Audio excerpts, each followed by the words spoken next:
it's fascinating how quickly comedians hit in this day and age. It's incredibly hard to get anybody to care about anything. Exactly. But on the other hand, if you do hit something, whereas it used to take, it took Louis C.K. 25 years to build this gigantic fan base. Yeah. Tim Dillon did it in a few years. He's been doing comedy less than 15. Yeah. So it's kind of weird, like after...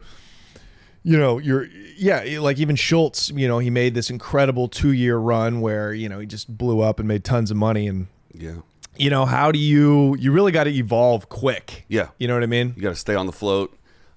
Tim's story is particularly interesting. I was listening to Bert and Robert Kelly yesterday. Uh-huh. Robert Kelly introduced Tim Dillon to Bert in New York. Tim moves to L.A. Before he's ready, he's on the Bert cast. Yeah. And that kind of gave him his first big pop. Sure. And that took them from 4 to 10,000 a week up to 50 or 60,000 a week. Uh-huh. And that was his first springboard. So he got into that mega monolith inner circle of that's right. Bertcast, this past weekend, and Bad Frank, all that shit. That's right. And then, 4 times on Rogan in 1 year. That's right. And Rogan was the big one. That was the one that made it massive. Welcome back to the Isaac Abrams Show, everybody. I'm your host, Isaac Abrams. Today's very special guest, comedian, podcaster, author, and philanthropist, Mr. Johnny Mitchell. Hey. How's it going? Thanks for having me, buddy. Thanks for being here, man. Yeah, man. I really appreciate it. I know you're very busy these days. Yeah, it's absolutely. These last 2 weeks have been quite a pop. Yeah, overnight for old success. Johnny boy. That's right. It only takes how many years? It took me 10. Yeah. That's 10, exactly what they say. Mm-hmm. Overnight success only takes 10 years. Yeah. Please plug everything you got and how we can find you on the internet. internet. Right. So on the interweb, go check out my show, The Connect with Johnny Mitchell, and that is about crime, drugs, prison, the underworld, and a lot of it is in the frame of my story. But what I did before I was a comedian, I was a drug dealer and nefarious character and went to prison. So a lot of the episodes are based around that time. Yeah. So go check that out, and then follow me on Instagram at Mr. Johnny Mitchell. If you like comedy, I'm all around LA. I'm going to be coming on the road soon, so just check my alerts for tour dates. And then November 18th, if you're in Los Angeles, go to the Comedy Store that's Friday night, 10:30. My show Sick Joke is in the Belly Room, and it's $10 tickets. It's the best $10 you're going to spend on any comedy show in LA, I promise you. We have Steph Tolev, we have Sam Tripoli, we have Annie Lederman, we have, I think, Bobby Lee might be making an appearance. By the way, I've booked none of these people. I'm just assuming. I'm manifesting it. I don't know who's going to be there. Oh, because I was just talking to literally all of those people at Skankfest 2 weeks ago. Great. And I was like, oh, shit, that's so cool. Yeah, that's what's up. So, I'm going to ask all of them to be on the show. None of them might be there, but you should still come. You are going to have some, we might have Fat Tim Dillon on there. Yeah. One of those 5 headliners I just named will be on the show, plus Sure. a bunch of other hilarious people. So, yeah. You know what I mean? I just like to say shit. I lie a lot. Dude. I lie a lot, and it doesn't matter. It doesn't matter. Really fucking, people don't give a shit. They don't. It's Hollywood. Yeah. If you weren't lying to me, I'd be concerned about you. 100. Yeah, well, or you'd feel bad for me. You'd be like, this guy does not have a prayer in this business. Wait, you're telling the truth?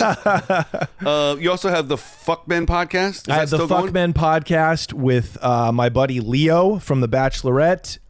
So if you like ladies out there, if you want to flick your bean to a nice, Fabio, kind of 2022 Fabio looking cat, very handsome, I suggest you go over there.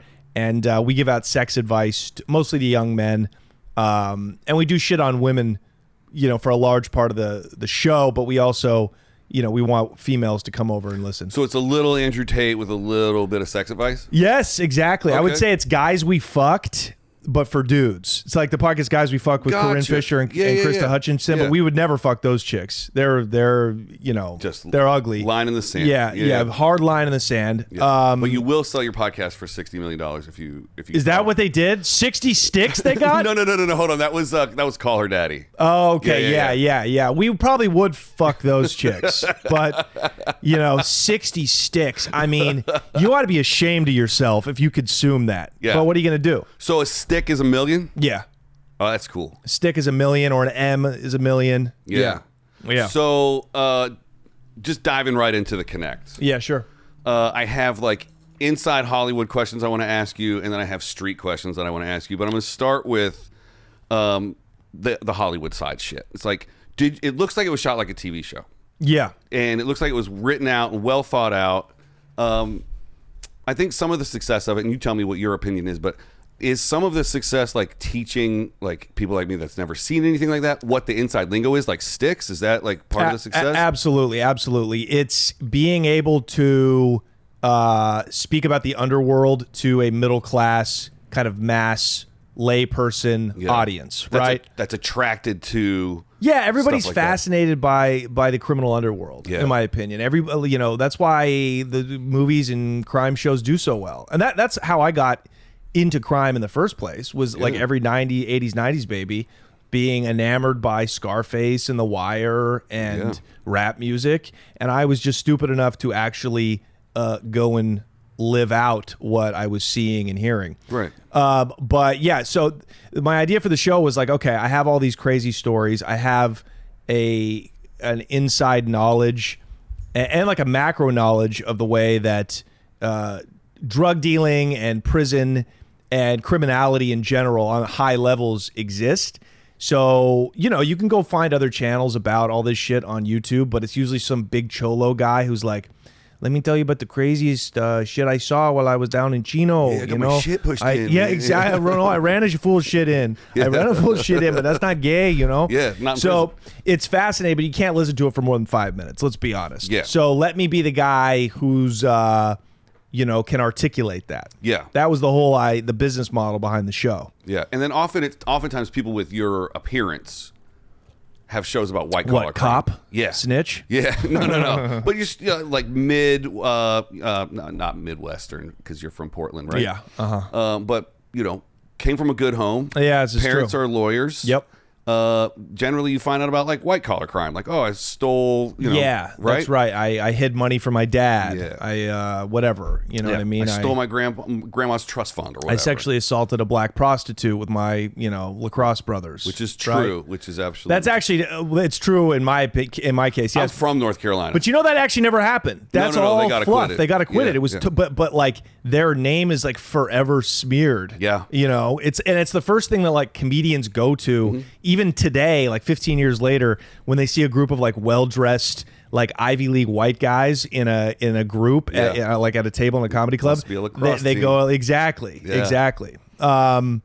But no, let's take that part out. I've never assaulted a black prostitute. You could just pay them; they'll do what you want. Oh, That's the way nice that thing I'm about going a to sex clip worker. this is going to be just exclusively very bad I assaulted. for you. Yeah, exactly. Thank God we're independent. Yeah. We're on the internet. We're not tied to any networks. That's right. Not yet. Not yet. Yeah.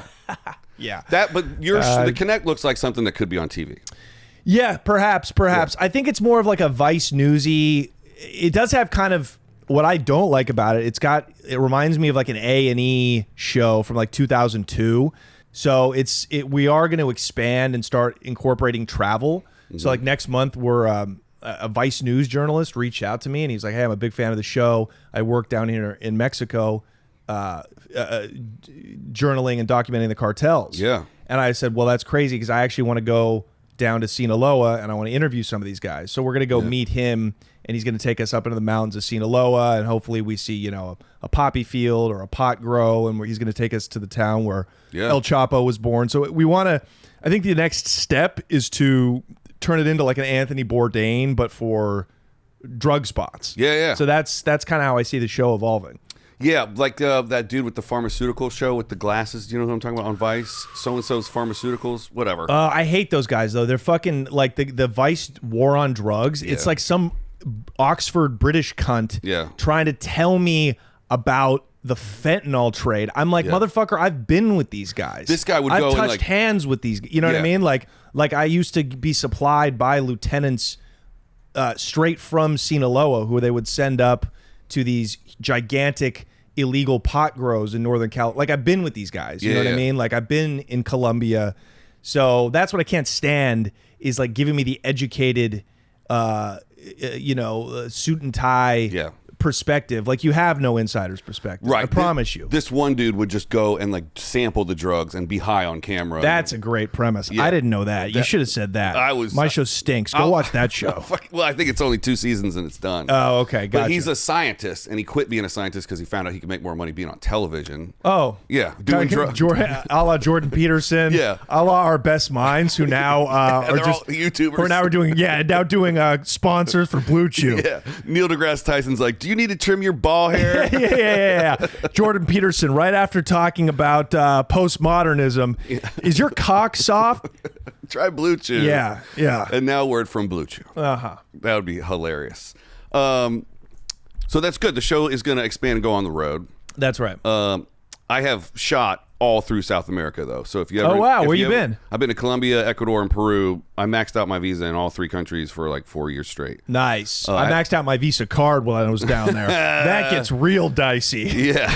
When you're broke in Ecuador. Oh, I'd rather be broke in Ecuador than broke in Colombia. Right, because money gets you a lot nicer things in Colombia. You know what I mean? Yeah. Well, down there, I mean, it's like so normal to be broke. Like, you talk to people, poverty is so normal there. Like, I remember because I lived down there, months on end, back in the day, and I would be like with my Colombian friends, and I'd be like, "Hey guys, are we going out tonight?" And they'd be like, "You know what? We're broke this week." Yeah. And it was so normal. Like, no tengo dinero. No, estoy aquí en casa. It comes and it goes. And in America, it's like, no, we will max out our credit cards. We will, spend our last dollar to show you that we're middle class. Right. You know what I mean? Yeah, we'll go broke looking rich. Yeah, absolutely, absolutely. Yeah. But yeah, no, we'll definitely talk, man. I fully plan on, we got like venture capital coming in and funding the show. Like, this this is the real deal. You know? Now's the time. Did you see it blowing up this fast? No, I knew it was gonna do well just because of the nature of the content and the clickbaitiness of it. Mm-hmm. But no, of course, I didn't know it was gonna do numbers like this. In 6 episodes. It's what everyone thinks their channel's going to do when they start a YouTube channel. Oh, wow. I guess this is what, like, I thought this season, this is the 2nd season of this show. I'm like, I'm coming back. I got hot new guests. I got a whole new studio. Yeah, that's right. And I'm going to drop this episode of Ryan Sickler, and it's going to be like, right. And of course, it's growing, but it's not like explosive growth. But you have like the perfect niche. It was shot really well. It's cut very well. It clipped really good. Yeah. In fact, you have. They just released like what the new standards are for monetizing a YouTube channel with shorts alone. Right. Which is 10 in 2023. It's 10 million total YouTube Shorts views in the last 90 days. Right. You have one singular short that has 10 million views. Yeah. Each one is doing about 1 million plus now. It's very weird. Yeah. We're just like completely into that algorithm. Yeah. But it's something different too. Comedy's very difficult to make pop. Comedy's really, and I've been podcasting for a couple of years now, and I don't know. I didn't want to compete with, that cartel, and I do call them a cartel because they really have got a stranglehold on the market. That Joe Rogan starts at the top with Joe Rogan, and then he's basically created the market share, whatever that is, 4 million people. I don't know, whatever. Like, out of his average of 11 million listeners, how many of them are avid comedy consumers? I don't know, 2 to 4 million. And his 20 capos underneath, they kind of all share that market space, and they don't really let a lot of new people in it, or they do, but it takes a real, it takes a village. Like, just getting on one. Just having Ryan Sickler on once is not going to blow your shit. Just being on Ryan Sickler's once will not blow up your shit. You have to be ready for it. That's why I don't stress about like doing appearances on other big shows, is because if say you go on Joe Rogan tomorrow, are you ready for the fans to come over? Do they have do you have enough for them to immediately fall in love with you? You got to be ready for the pop. Exactly. I do now. Yeah. But for years, it was I didn't. So I recognized that pretty early. So I was like, okay, what is my competitive advantage? What can I do that nobody else can really do? And that's Did you purposely sit on this story? or have you wanted to put it out for? No, I wrote a book about it. I do jokes about it on stage. Days of the Trap. Days of the Trap is the book. It's available on your website. Yes, or you can go to Amazon or whatever. Yeah. A little bit bigger of a website. Yeah, slightly. We're coming for you, Bezos. Bezos is here. Come on in, Jeff. Yeah. Oh wow. You really do get big guests, huh? Well, I got you. Yeah. Well, hey, I was glad to be able to pencil you in. Yeah, thank you, Isaac. Yeah, I appreciate that. So yeah, Isaac Abrams. That's a Jewish name. It is. I talk about this literally on every episode. And you have a gold watch on, dude. Could you be any more Miami Jew? Well, my last name is very German. So I just changed my. I talk about it on every episode. I just put a clip out this morning about why I changed my name. But my middle name is Abraham. So I shortened it. Right. Because Hitler's tough to explain to people. Isaac Hitler was not going well. Like, I swear I'm Jewish. Yeah. Hitler probably was too. The actual Hitler was probably Jewish too. That's the ironic thing. He just hated himself. Right, Yeah. right. But now, so it's like if kind of with the social justice, warriors and the far left, if we had definitive proof that Hitler was Jewish, can we really hold it against him for killing all those Jews? He was Jewish. Ooh. Can you hold a black guy accountable for saying the N-word? He's a black guy. So it's like, I think they would grapple with that. I think it would be I don't know what they would say about that. Like, how dare you tell a man of an oppressed group what he can or cannot do? Can you kill your own people? Yeah. That's the question. I don't know. I don't know, dude. I don't know. These are the nuanced questions that we're gonna bring up on the Isaac Abrams Show, Isaac Hitler Abrams Show. Yeah, and that Isaac Abrams is gonna cut out later because I don't want to deal with any of that Kanye shit that's going on right now. Oh God damn it! I keep torpedoing people's podcasts where I go on their shows and talk about Jews. I did that last week with. Are you Jewish? No. Then No, but I'm saying I don't want to assume. I don't want to assume that it's wrong for Hitler if he was Jewish. Right. Like, I don't want to. One shouldn't judge another person. That's all I'm saying, Okay. dude. Yeah. Let's glass houses kind of shit. Yeah, okay. exactly. All right. Exactly. Sorry, back to the show. Sorry. You just glassed house Hitler, dude. You could just. I think you just bleep Hitler, but then everything else would be fine. Yeah, or if I could just get you to say the word Kanye one time, I'll drop it in. So Kanye thinks that if Hitler's Jewish, it's cool that he killed all those other Jews. Right. That's what Kanye thinks. Yeah, that's Kanye's opinion. I don't necessarily agree with him. We're not pointing fingers here. No. Neither here nor there. No, this is a pop culture podcast about Kanye. How dare a white man tell a black man that he should tell a Jew that he should not be able to kill 6 million of his own people? Man, that's hard to track, but it's very funny. So back to the Connect. Yeah. I want to call it the cartel because I read weird. Is how much more of season 1 do you have to drop? No. This is just going to be in perpetuity. Like, I want it to feel like, and we're actually releasing, in a couple of weeks, we're going to start releasing a weekly podcasts where I'm actually interviewing, that was my first big thought. Criminals. Well, yeah. As soon as I saw it, I was like, man.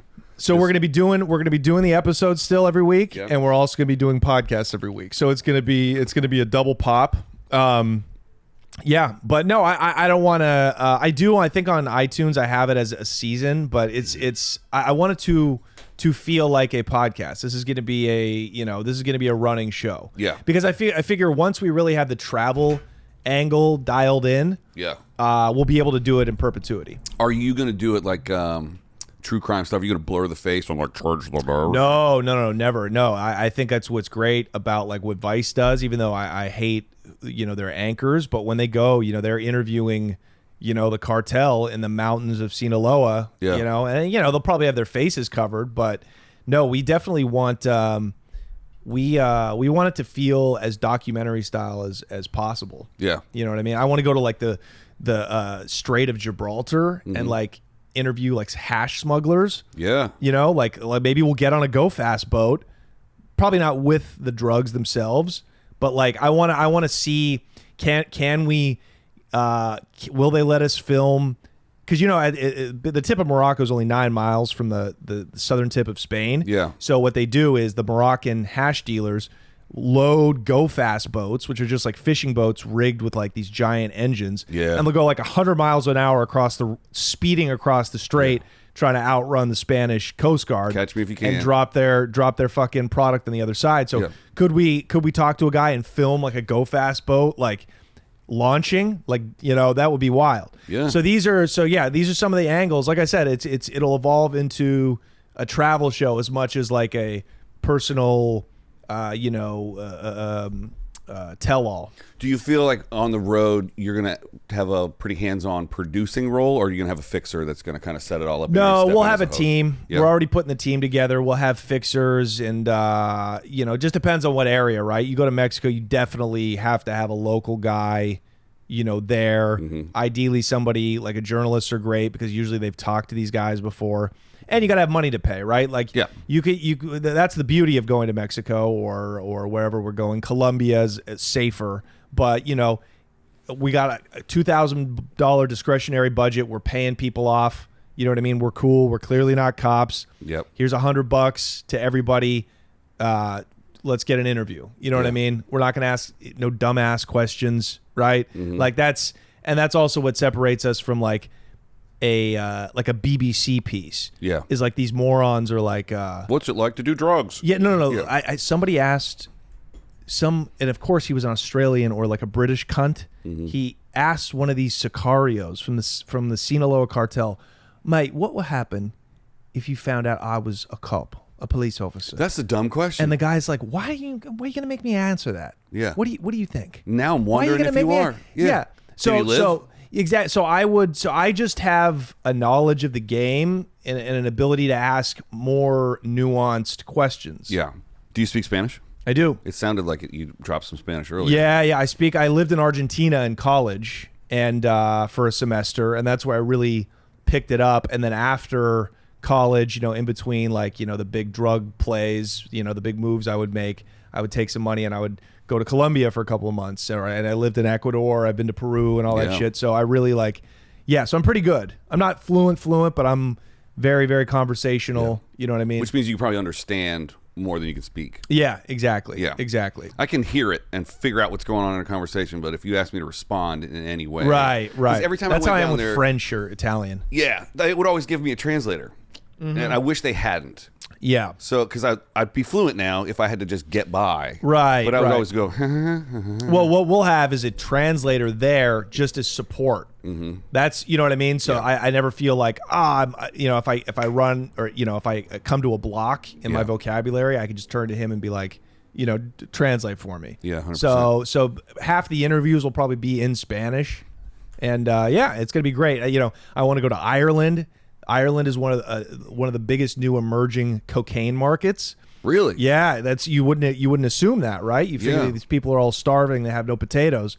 No, they actually got money, and coke is it's the scourge of Europe now. So I want to go there. I want to go to Northern Ireland, and I want to, because the IRA is going, they're like targeting drug dealers. So I'd like to go to like these, the Protestant and the Catholic neighborhoods. I mean, you get some real stark, gritty, interesting images, and you wave like weave geopolitics in. It's fucking interesting. Do you think you're gonna also interview like law enforcement and get both sides? Yeah, absolutely. Like on the podcast, we'll get or even in the travel shows. Yeah, we'll be interviewing DEA agents and military members and shit like that.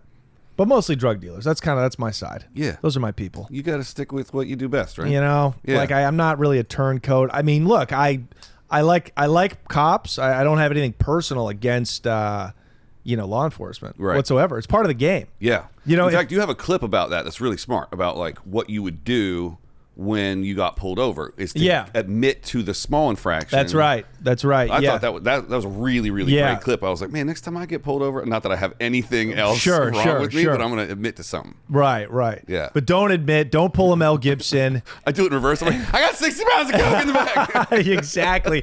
How funny would that be? Yeah. I think the Nelk Boys did that. Like, how funny would that be if you were like, if you just copped, you broke down and you were like, I have 60 kilos in the trunk, I'll tell you everything. You got like, 7 squad cars, all the resources. They come down, they find nothing. They couldn't do anything. They would. I guess lying to a cop. I guess lying to a cop. They could bring you in. They could. They will find something. They'll find something. Yeah, for sure. But like that's the thing. Like real high level criminals don't have anything against law enforcement because they actually need law enforcement. They need the drugs to be illegal. It's part of the game. That's why profits are so massive. Exactly. You know? Yeah. If they just let you go, there, you know, drugs would be, it'd be like selling produce. Speaking of which, watching weed become legal, how is that feeling with the time that you spent? Because your charge was for marijuana, right? Yeah, I actually never got convicted on any dope. It was, they didn't catch me with any product. It was a money laundering beef. But, you know, it was based around weed. That was like my main product. I sold other shit, but the weed's what got me rich. No, I don't mind. I feel bad for drug dealers, and I feel happy for people that got too much time for selling weed that are getting out, or people that, you know, ordinary citizens that got caught up in the dragnet of the war on drugs, and you know they're getting their felonies expunged. Maybe they just had a small possession or whatever. But no, I feel sort of bad for the drug dealers because now, you know, their profits have really shrunk, and they're probably forced to turning to harder drugs. You know what I mean? Yeah. It's part of the reason that the cartel, you know, El Chapo really kind of dialed in on fentanyl production in 2016 is because he saw the huge hit that Mexican marijuana was going to take because of the legalization in the United States. Yeah. Because that was 60% of their business, dude. Was weed. Was weed export. Really? So, more than cocaine? Absolutely, because it's what most people want. It's the most highly consumed drug. So logically, you know what I mean?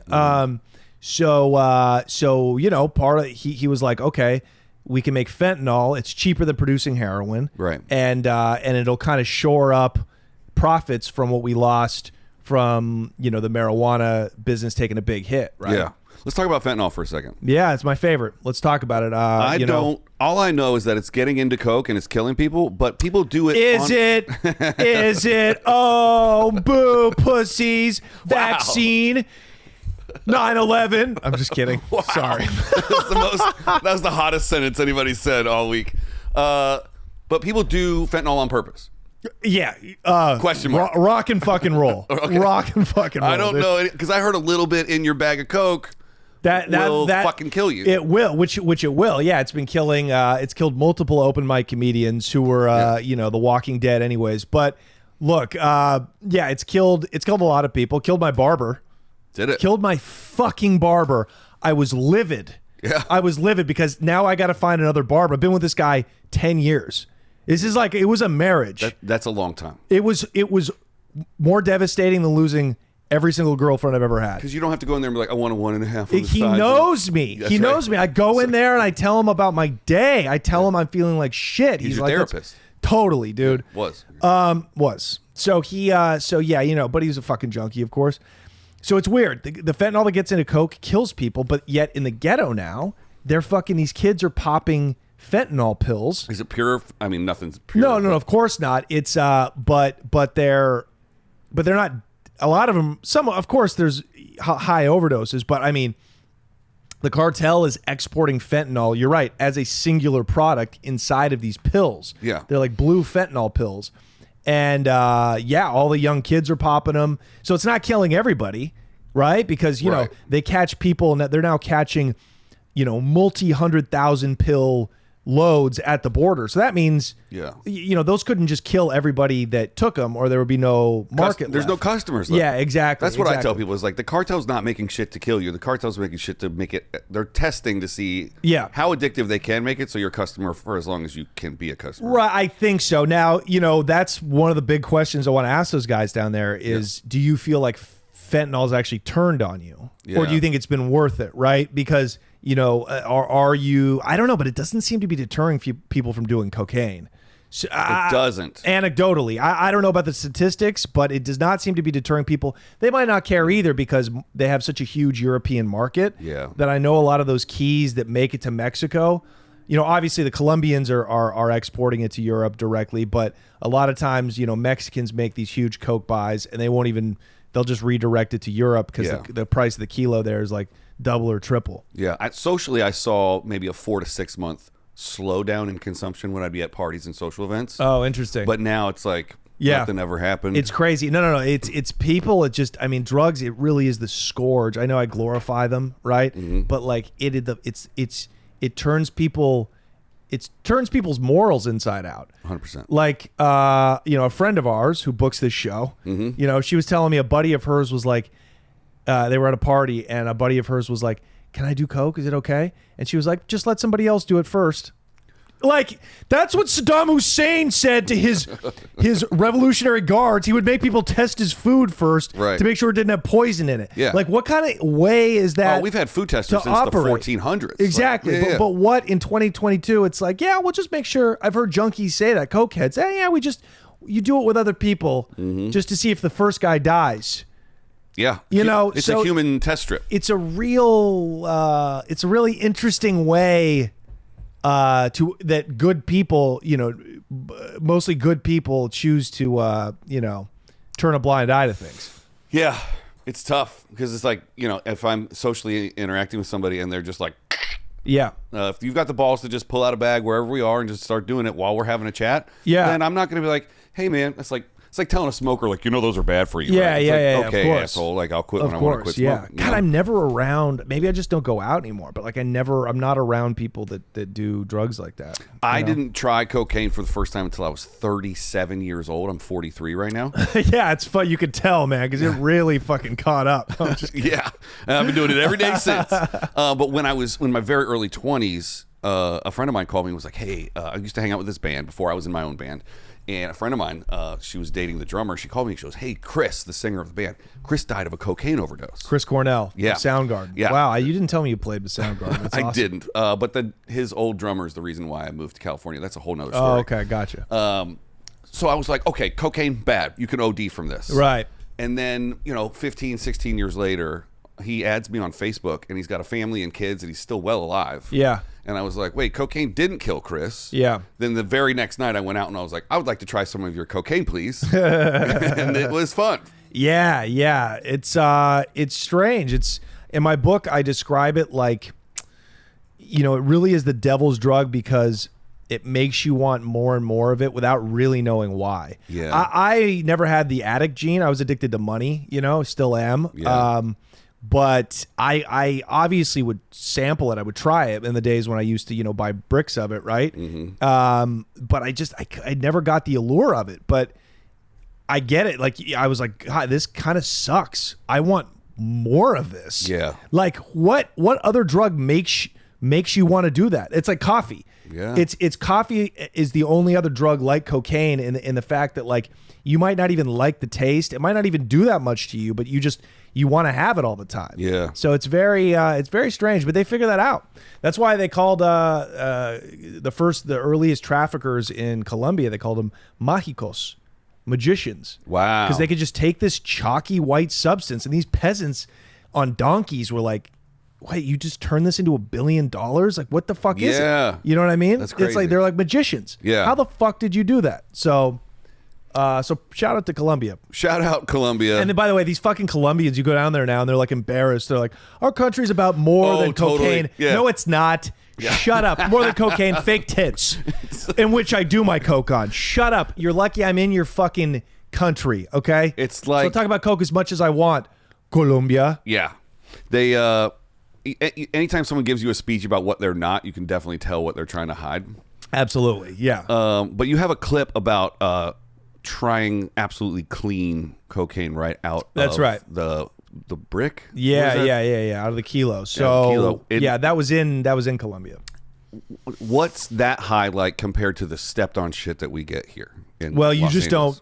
don't. The high's more smooth, and it's also, you don't feel it going up your nose, really. Yeah. You know what I mean? Is there still a drip? It's wild. Like, yeah, but I think that's on purpose. I think cokeheads like a drip. Mm-hmm. But it was just like you could go to sleep on it. Wow. You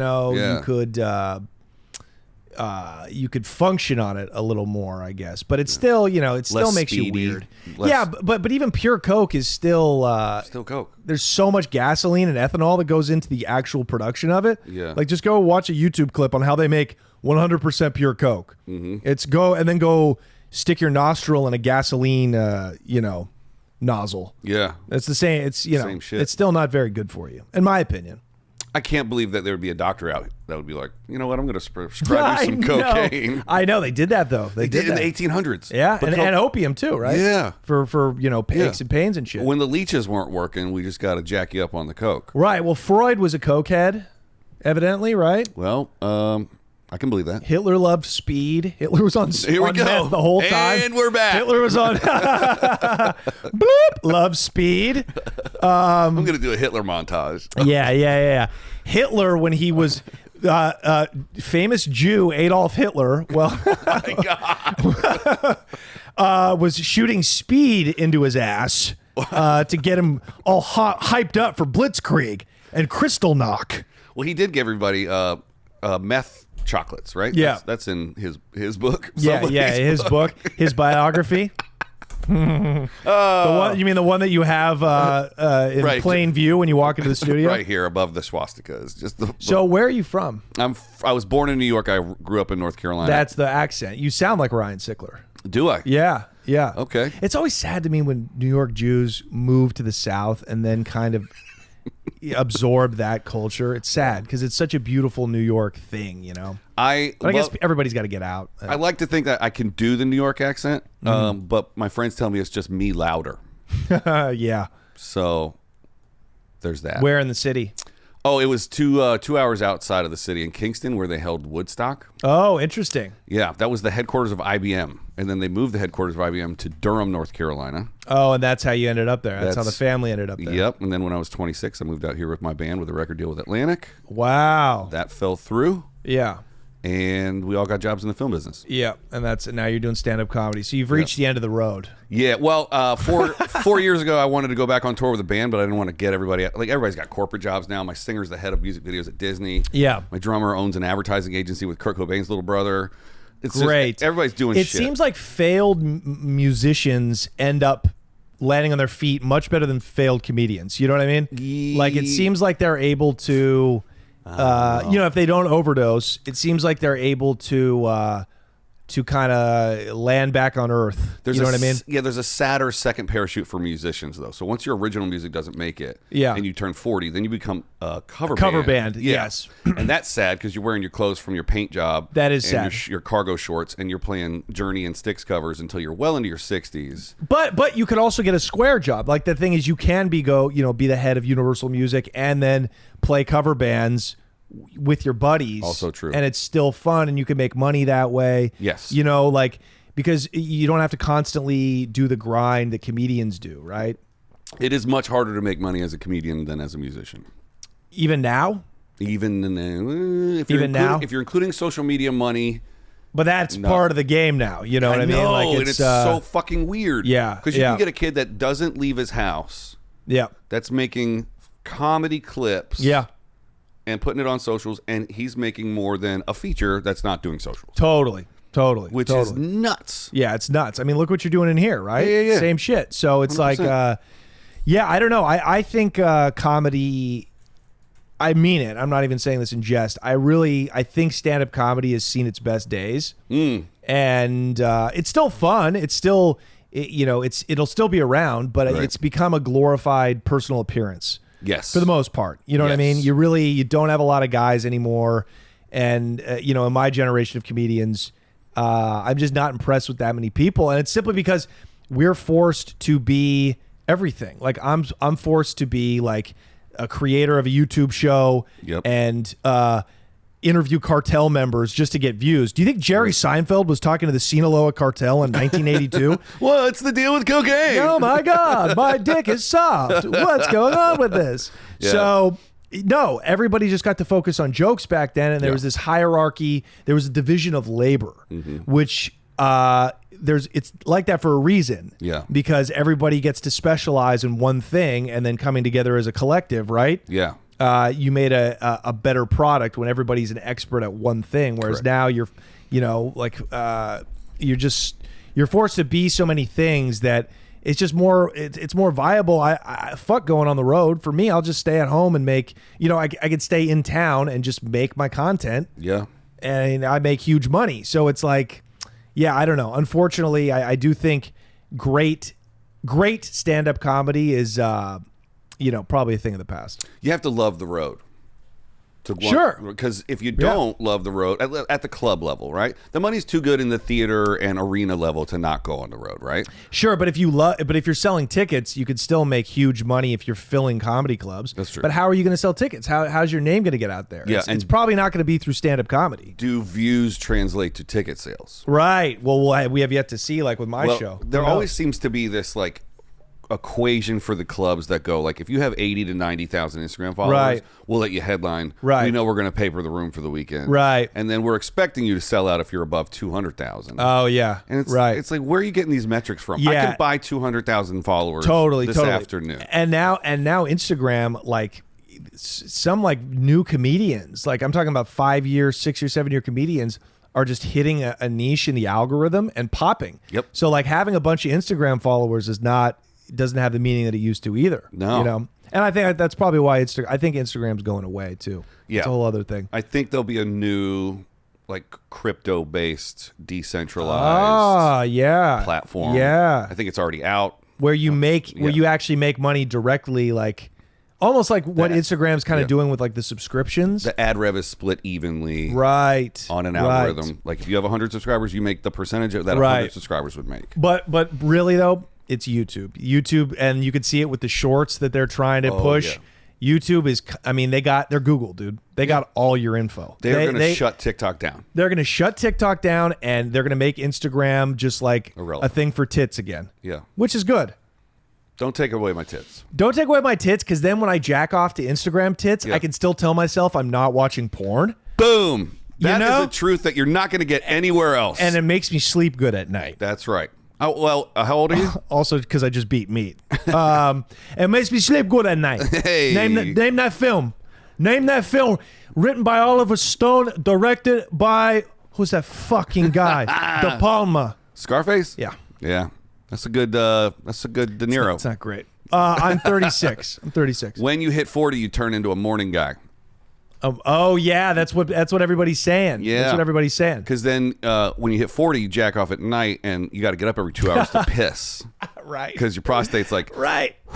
Exactly. Just spitting dust. Yeah. It's just growing like that fireball in Armageddon. But if you drink a huge glass of water before you go to bed after 40, then you've built up enough juice to have a really fun morning. For sure. And then when you shake hands all day, you're like, first thing I touched this morning was my dick. Yeah. That's fun for everybody. That's been a constant since I was 12. Yeah, that's true. All right, we are 45 minutes in. We got some time if you got anything else. I just got it out at 1. You do, and that's 21 minutes from now. So I have 7 questions that I ask everybody at the end of the episode. I call it a lightning round. Okay. But we don't have to speed through it because there's some follow-up questions. Sure.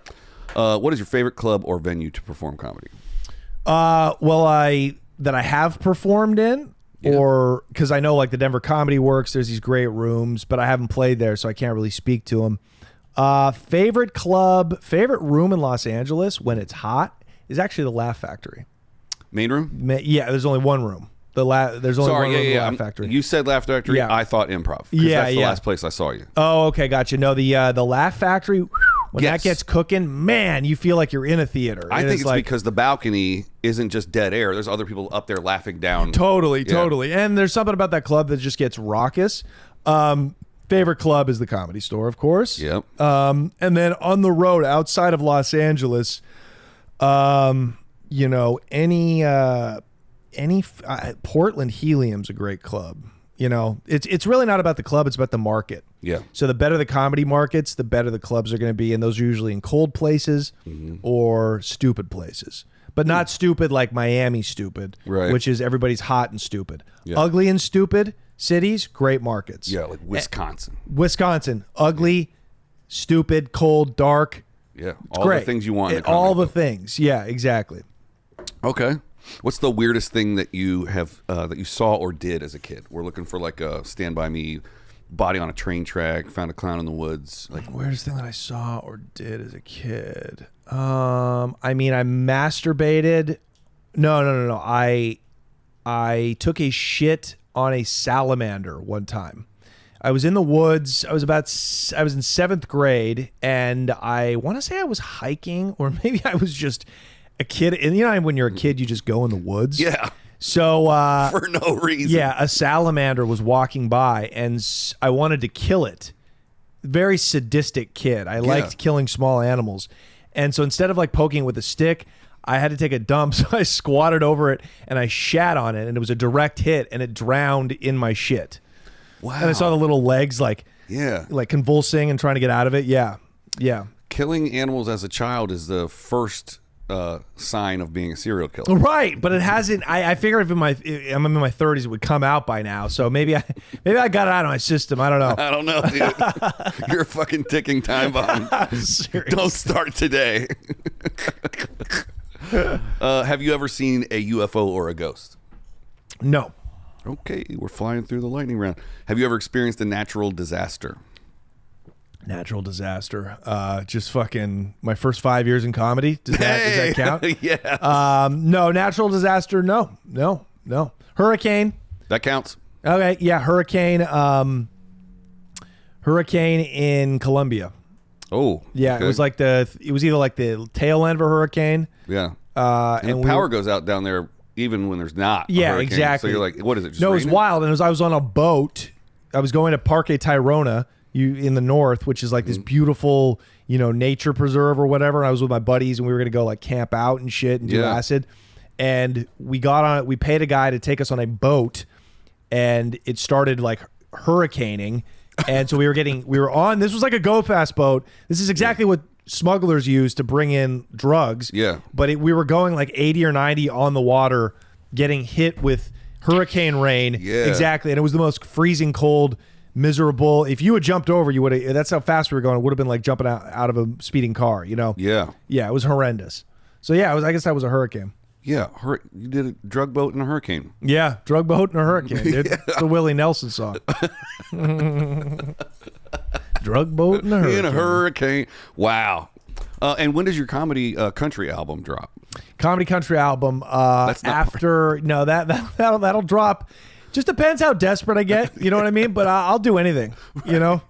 Clearly. I mean, look at the Connect. The temptation. Do anything for views.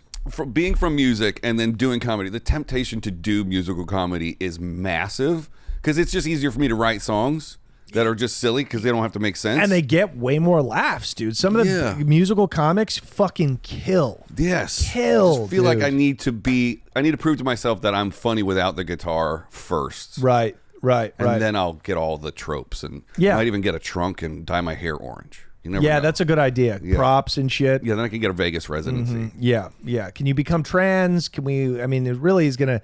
You really have to make yourself different. What are you willing to do? Can you become a midget? What are you willing to do? Can you become a legless freak? I can Lieutenant do Dan. Whatever it takes to get famous. That's right. Let's see here. What is your favorite vacation destination? Man, it's boring, but now Palm Springs. Same. We got a house out there. We just go and we just like nothing. Just turn off. Yeah. Silence. Just nothing. Stars.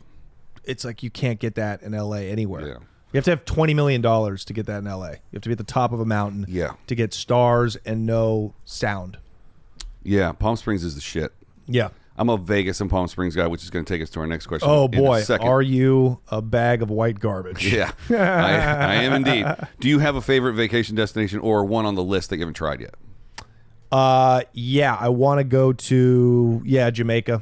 Okay. I want to go to Jamaica because I'm fascinated by the dichotomy. Like I would go to the beach resorts and shit, but I'd also go to like the Trench Town. Yeah. That's a place we'll go with the Connect. For the show? Yeah. Yeah.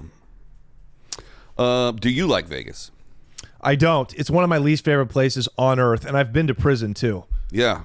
I've been in multiple maximum security prisons, and they had better people, better food, and just a better environment than Vegas. It really creeps me out. I don't like Vegas. So not a gambler. Not a gambler. Not a drinker. Not a drinker. No reason to go to Vegas. No reason. I don't. Do you tell your agent? I don't pay sex workers anymore either, so I don't go to Vegas. Oh, hilarious. Yeah. That's funny for a couple of reasons, and you know who you are. Yeah, you know who you are. Some of you are sex workers in Vegas, and that's real work. I respect it, but can't be tempted by that anymore. Do you tell your agent to keep Vegas off the books? Yeah, like I don't even. I would play like there's a few clubs I would play out there now because they're actually getting real comedy clubs out there. Yeah, but you know, spending a week at the Tropicana is not going to do brutal, it for you. dude, brutal. Just the depression is staggering. Yeah, that I feel when I'm there for longer than 48 hours. Oh.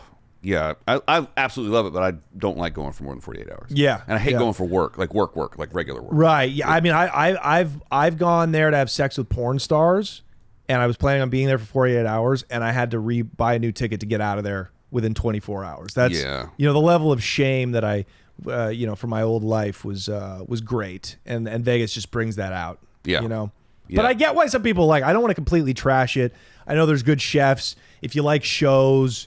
You know what I mean? Yeah. You like going out to see a show. I don't like doing anything. I just like working and laying on the beach. It's just all and counting stacks and getting money. All I do is get money. Yeah. I don't think I'll ever be able to let go of the drug dealing mentality. I made so much money. It was just like I don't know how I'll ever get rid of it completely. I don't think I will. Did you, and feel free, I'll cut this out if this is an inappropriate question. Were you able to hold on to some stacks while you were in jail?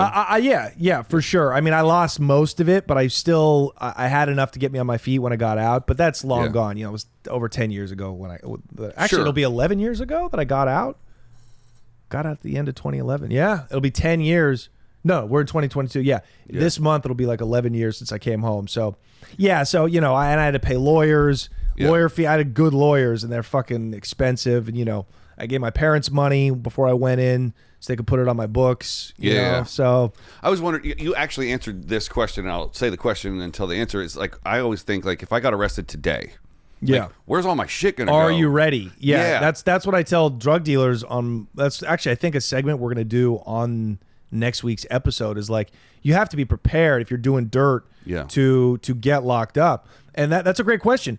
Dude, normal people that would just get a DUI or, something awful would happen. They would get drunk and they would kill somebody. It's terrible, but, it happened.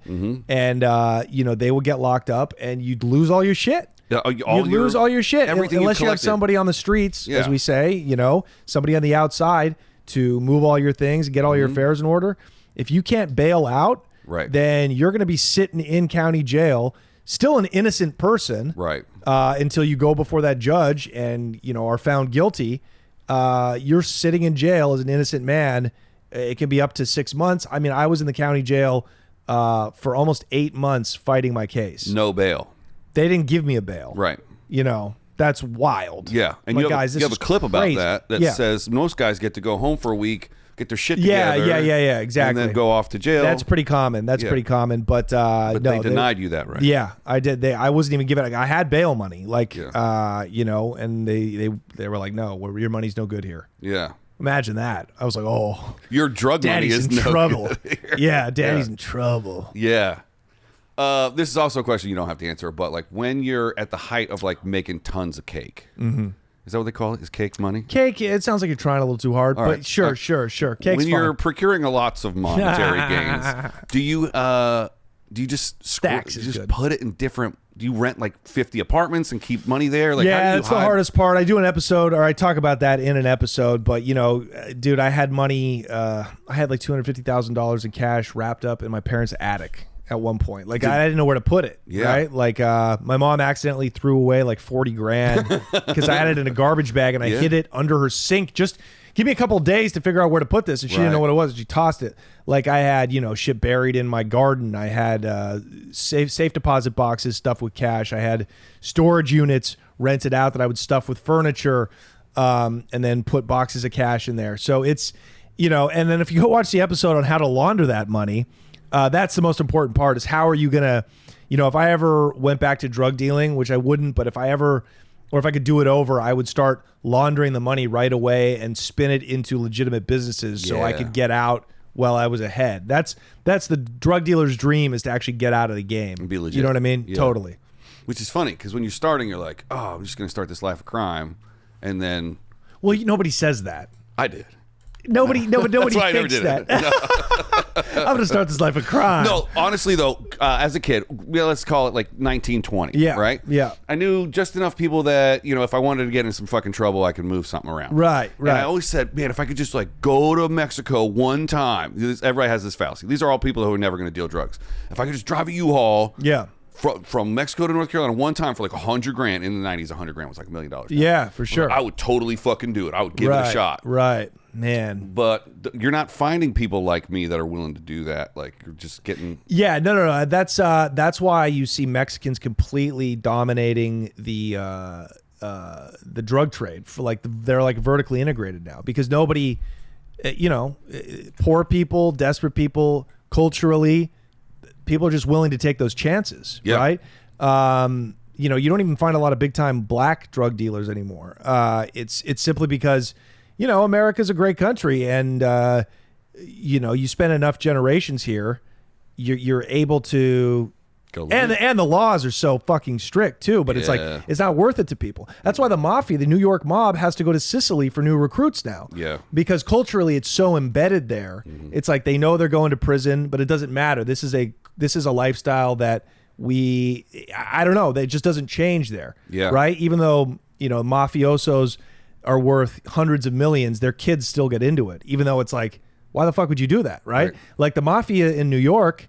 The American mob, their kids generally, they don't want their kids in the shit. They're like, this is why I'm taking penitentiary chances so you can go on and be a doctor like Tony Soprano's kid, exactly, right? Yeah. So it's really not worth it. Like you got to make sure the crime. I always made sure that the weight that I was moving was worth the time that I was going to do. Yeah. You know what I mean? Yeah. So that's pretty smart. Not everybody does the math. That's why I never sold like bulk cocaine. Like I never had over a kilo of coke because now we're getting into like mandatory federal time. You know what I mean? Yeah. Would Fed time have been better? Are Fed prisons? It would have been a lot more cushy, probably. I mean, there are places like Victorville, federal penitentiaries where people are getting stabbed up every day. Mm-hmm. But I probably would have, for a weed crime, I would have enjoyed myself a lot more.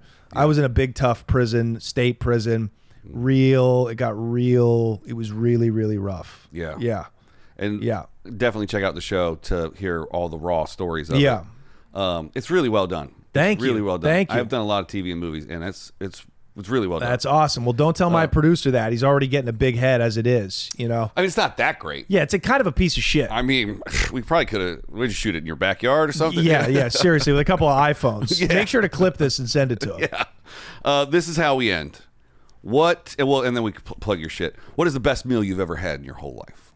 Man, well, now that it's a prison and drug show, I guess the pizza that I had my first day home. My parents picked me up. I got classed down to minimum security, and I was at this place on the coast, this prison on the coast of Oregon, and they picked me up, and we were on our way back to Portland. We stopped in Eugene, and we went to where I went to school, University of Oregon, and we had this pizza. I can't remember the name of the pizza joint. I used to go there when I was in school, and that first slice of like delicious New York pepperoni pizza, best food I ever had. And bonus question for you. Yeah. What's the best meal you ever had in prison? Shit. Is there like shit you can trade with cooks and like they made some special shit that not everybody gets to eat? Yeah, the spreads. The spreads were better than the actual meals. Fuck yeah, dude. The spreads. So they would, dude, I don't even know the recipe. You can go, again, probably YouTube it. They take, a bunch of top ramen noodles and they dilute it, cut it up with like a bunch of like Doritos, and they put all, and like pork. They'll cut up like pieces of hot dog and they'll put it in a bag. It looks like they're making moonshine. Yeah, or toilet wine. Yeah, exactly. and they'll they twist it up and do a bunch of shit. But it's fucking delicious, dude. High in sodium, but it's delicious. That was the best prison meal for sure. Nice. Yeah, that and my Celly's cock. Hey, free sausages, everybody. Yeah. That was a kielbasa. Black. Let's plug everything you got one more time. At Mr. Johnny Mitchell on Instagram. The Connect with Johnny Mitchell is the name of this YouTube show. The Fuckmen, which is like pure comedy. That's also, and you can check that out on my personal page, Johnny Mitchell. And that's like the comedy podcast. And yeah, come check us out at the Comedy Store November 18th, 10:30. Ticket link will be available at comedystore.com. Sweet. Yeah. Johnny, thank you for coming. Isaac, thanks for having me, bud. It was a lot of fun. Awesome. All right. We'll see you guys next time.